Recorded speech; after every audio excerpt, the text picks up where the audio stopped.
Collector office પાસે, કલેક્ટરમાં અને SP ઓફિસમાં અમે રજૂઆત કરી. મારા માતૃશ્રી અને અમે બંને જણા ત્યાં જઈ અને રજૂઆત કરી. તો તે લોકોએ કલેક્ટરે તપાસ કરાવી અને ત્યાંથી સર્કલ ઓફિસર, મામલતદાર વગેરેને તપાસ કરાવી.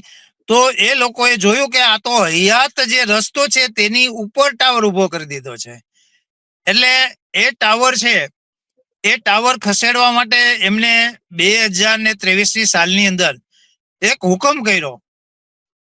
પણ તેમ છતાં કંપની વાળા એ હુકમની સામે નામદાર હાઈકોર્ટની અંદર જઈ અને એક ખોટી ગેરરજૂઆત કરી કે ભાઈ આ તો અમને પહેલા મંજૂરી આપેલી છે, પણ એ મંજૂરી આપી છે તે મૃત વ્યક્તિને હાજર બતાવીને મંજૂરી આપેલી છે.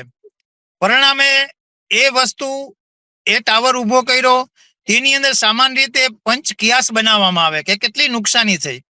એ નુકસાની કરવા માટે થઈ અને એ લોકો પંચ કિયાસો બનાવે. એ પંચ કિયાસો ઓફિસમાં બેસી અને ખોટા બનાવ્યા. તેની અંદર એના પંચો છે એના નામ ડુપ્લિકેટ, મગન મક્કનભાઈ, તો ડુપ્લિકેટ નામ બનાવી અને એમની પોતાની મેળાએ જાતે સહી કરી લીધી. ત્યાર પછી આ બધું કૌભાંડ બહાર આવતા અમે લોકોએ ખૂબ જ સંઘર્ષ કર્યો. કલેક્ટર ઓફિસમાં, સરકારશ્રીમાં, મુખ્યમંત્રીશ્રીમાં, માનનીય વડાપ્રધાનશ્રીની પાસે